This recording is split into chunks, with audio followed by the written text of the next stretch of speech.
ಇನ್ನಾರು ನೀವು ಆಯ್ತಾ. ಒಟ್ಟಾರೆ ನೀವು ಇವಾಗ ಇನ್ನೂ ಆಕ್ಟಿಂಗ್ ಬಂದು ತುಂಬಾ ದಿವಸ ಆದ್ಮೇಲೆ ಆಕ್ಟಿಂಗ್ ಬಂದಿದೆ. ನಿಮ್ದು ನೆಕ್ಸ್ಟ್ ಡೈರೆಕ್ಷನ್ ಯಾವ್ದಾದ್ರು ಪ್ಲಾನ್ ಇದೆಯಾ? ಅಂತ ಒಂದು ಒಳ್ಳೆ ಪಿಕ್ಚರ್ ಬಂದು ತುಂಬಾ ದಿವಸ ಆದ್ಮೇಲೆ ಆಕ್ಟಿಂಗ್ ಬಂದಿದೆಯಲ್ಲ, ಅಂತ ಸಿನಿಮಾ ಶಂಕರ್ ನಾವು ಏನ್ ಅಲ್ಲಲ್ಲ, ಈಗ ಇತ್ತೀಚೆಗೆ ನಾವು ಹೇಳ್ತಾರೆ ಇತ್ತೀಚೆಗೆ ತುಂಬಾ ದಿನ ಆದ್ಮೇಲೆ ತರ ಮೇಲೆ ಬರ್ತಾ ಇದ್ದೀನಿ. ಈಗ ನೆಕ್ಸ್ಟ್ ಡೈರೆಕ್ಷನ್ ಏನಾದ್ರು ಮತ್ತೆ ಮಾಡುವ ಇವತ್ತು ಕನ್ನಡ ಇಂಡಸ್ಟ್ರಿ ತುಂಬಾ ಒಂದು ಕಷ್ಟದ ಪರಿಸ್ಥಿತಿ ಇದೆ. ನನ್ನ ಎಲ್ಲ ಮಿತ್ರರಿಗೆ ಮನೆ ಏನಪ್ಪ ಅಂದ್ರೆ ಕನ್ನಡ ಇಂಡಸ್ಟ್ರಿ ಬಹಳ ಕಷ್ಟದಲ್ಲಿದೆ, ಅದು ಪ್ರಾಕ್ಟಿಕಲ್ ಆಗಿದೆ ಅಂತ. ಸರ್ ಅದಾಗಲೇ ಹೇಳೋ ವಿಷಯ ಬಹಳ ಚೆನ್ನಾಗಿದೆ. ಅದನ್ನ ಅದೊಂದು ಸರ್ಕಲ್ ಸುತ್ತುತ್ತೆ, ಒಂದು ಸ್ವಲ್ಪ ಚೆನ್ನಾಗಿರುತ್ತೆ, ಆಮೇಲೆ ಸ್ವಲ್ಪ ಉಳಿಯುತ್ತೆ, ಚೆನ್ನಾಗಿರುತ್ತೆ, ಹೊಲಿಯುತ್ತೆ, ಅದನ್ನು ಚೆನ್ನಾಗಿರ್ತದೆ. ಅದಂತೇಳಿ ಒಂದೇ ಇಡೀ ಇಂಡಸ್ಟ್ರಿನಲ್ಲಿ ಟ್ಯಾಲೆಂಟೇ ಇಲ್ಲ, ನಮ್ಮಲ್ಲಿ ಯಾರಿಗೂ ಡೈರೆಕ್ಟರ್ ಇಲ್ಲ, ಕಂಟೆಂಟ್ ಇಲ್ಲ, ಏನಿದೆ ಎಲ್ಲವೂ ಇದೆ. ಅದಕ್ಕೆ ಸರಿಯಾದ ಸಮಯಗಳು ಸೇರ್ಕೊತಾ ಹೋಗ್ಬೇಕು. ಅವರನ್ನ ಪುನೀತಬೇಕಾಗುತ್ತೆ, ಒಬ್ಬ ತರುಣ್ ಬೇಕಾಗುತ್ತೆ, ಅವರೆಲ್ಲರ ಜೊತೆಯಲ್ಲಿ ಅದನ್ನು ಬೆಳೆಸ್ತಾ ಹೋಗುವಂತ ಒಂದು ಸಂಘಟಿತವಾದಂಥ ಕಾರ್ಯ ಬೇಕಾಗುತ್ತೆ. ನಮ್ಮಲ್ಲಿ ಕೂಡಿ ಒಗ್ಗಟ್ಟಾಗಿ ಕೆಲಸ ಮಾಡಿದ್ರೆ ಬಹಳ ಅದ್ಭುತವಾದ ಕಥೆಗಳು ಬರ್ತವೆ. ಇದಕ್ಕೆ ಸಾಕ್ಷಿ ಇಲ್ಲ, ನಾನು ಕೆಲಸ ಮಾಡಿಸ್ತೇನೆ. ಅದು ಒಗ್ಗಟ್ಟು ಪದ ಬಳಸಿದ್ರಿಂದ ಕೇಳ್ತಾ ಇದ್ದೀನಿ. ನಿನ್ನೆ ಅಷ್ಟೇ ರಮ್ಯಾ ಅವರು ಇಂಡಸ್ಟ್ರಿನಲ್ಲಿ ಒಗ್ಗಟ್ಟು ಕಮ್ಮಿ ಇದೆ ಅಂತ ಹೇಳಿದ್ದು. ಪಾಪ ಅವ್ರಿಗಿರ್ಬೋದು, ಅದು ಹೇಗೆ ಅವ್ರಿಗೆ ಸಂಬಂಧಪಟ್ಟಾಗಿರ್ಬೋದು. ನನಗಂತೂ ಒಗ್ಗಟ್ಟಿದೆ. ಓಕೆ, ಶ್ರೀ ಇರೋದು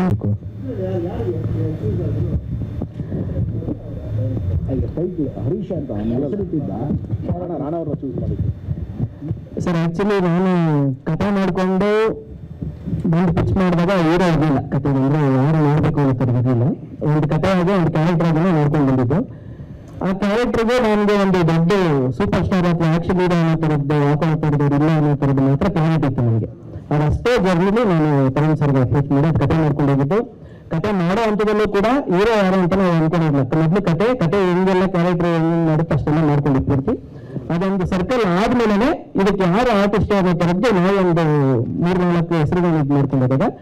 ಎಲ್ಲಾ ವಿಧದಲ್ಲೂ ನಮಗೆ ಪೂರಕವಾಗಿ ಅಂತ ಅನ್ಸಿದ್ದು ರಾಣಾ ಸರ್ ಜೊತೆ ಸೇರಿ ಡಿಸಿಷನ್ ತಗೊಂಡಿದ್ದೆ ಸರ್. ಅದು ಪಾತ್ರಕ್ಕೆ ತುಂಬಾ ಪೂರಕವಾಗಿದ್ದಾರೆ ಅಂತ ನೋಡಿದ್ದು, ಅವ್ರಿಗೋಸ್ಕರ ಪಾತ್ರ ಮಾಡ್ಕೊಂಡಿದ್ದಲ್ಲ ಅದು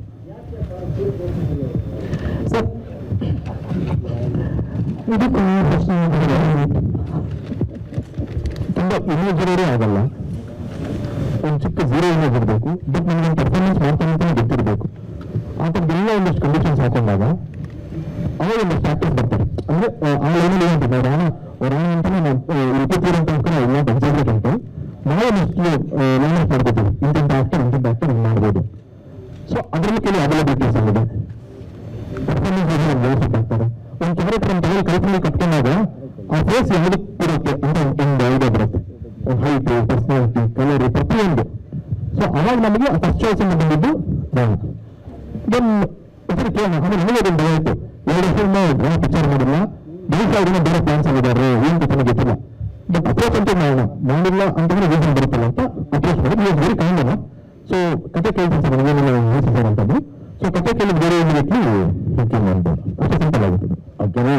ಹಾಗಾದ್ರೆ ನನ್ನ ಪಾತ್ರಕ್ಕೆ ಯಾಕೆ ಎಲ್ಲೆಲ್ಲ ಕರೆದ್ರು ಅಂತ ಕೇಳಿದ್ರೆ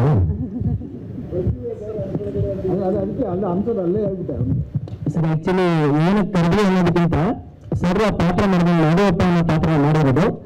ಆ ಪಾತ್ರನ ಏರ್ ಬಿಟ್ಟರೆ ಬೇರೆ ಯಾರು ನಾನು ಪೇಪರ್ ಬರೆದಿರೋ ಅಷ್ಟು ಸ್ಕ್ರೀನ್ ಮೇಲೆ ತರೋಕ್ಕೆ ಸಾಧ್ಯವೇ ಇಲ್ಲ ಅಂತ ಒಟ್ಟಿಗೆ ಅದನ್ನು ಪ್ರೂವ್ ಮಾಡಿದ್ದು ಸರ್. ನನಗೆ ನಾನು ಬರೆದಿದ್ದ ಪಾತ್ರಕ್ಕಿಂತ ನಾನು ನೋಡಿದ್ದ ನಾರಾಯಣ ಸರ್ ಪಾತ್ರನೇ ನಾನು ನಿಜವಾದ ನಾಡಪ್ಪ ಅಷ್ಟು ಚೆನ್ನಾಗಿ ನನಗೆ ಬಂತು ಸರ್. ಸ್ವಾದಿಷ್ಟತೆಯ ಸ್ವಾದ, ತಾಜಾತನದ ಆಹ್ಲಾದ, ಉತ್ತಮ ಆರೋಗ್ಯ ಮತ್ತು ಹೆಚ್ಚಿನ ರೋಗ ನಿರೋಧಕ ಶಕ್ತಿಯ ವೃದ್ಧಿಗೆ ಈಗ ನಿಮಗೆ ಸಿಗುತ್ತಿದೆ ಉತ್ತಮ ಗುಣಮಟ್ಟದ ಪೌಷ್ಟಿಕಾಂಶ Shri Vaidik millet health mix. ಇದು ಸಿರಿಧಾನ್ಯಗಳ ಸಂಪತ್ತು.